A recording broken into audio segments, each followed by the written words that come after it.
Deutsch lernen durch Hören.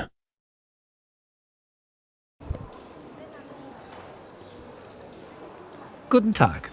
Kann ich Ihnen helfen? Hallo, guten Tag.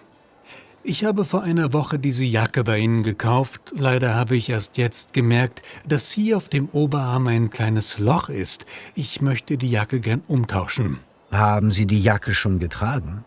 Ja, einmal. Ich habe ja nicht bemerkt, dass die Jacke einen Fehler hat. Erst am Abend beim Ausziehen ist es mir aufgefallen. Ich schaue mal. Ah ja, das stimmt. Und die Jacke ist ein Sonderangebot. Leider haben wir sie nicht mehr. Ja, dann möchte ich lieber mein Geld zurück. Haben Sie den Kassenbon dazu? Hier, bitteschön.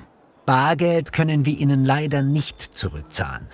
Dann bekommen Sie einen Gutschein oder Sie können sich direkt etwas anderes aussuchen. Ich möchte aber keinen Gutschein und ich möchte auch nicht etwas anderes aussuchen. Ich hätte gern einfach mein Geld zurück. Wir dürfen das leider nicht machen. Sehen Sie, hier steht es.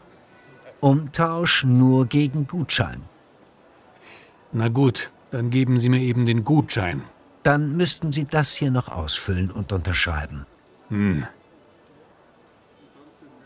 Hier, bitte. Danke.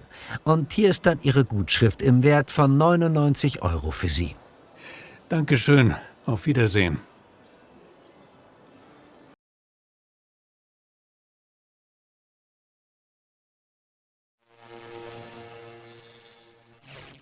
Deutsch lernen durch Hören.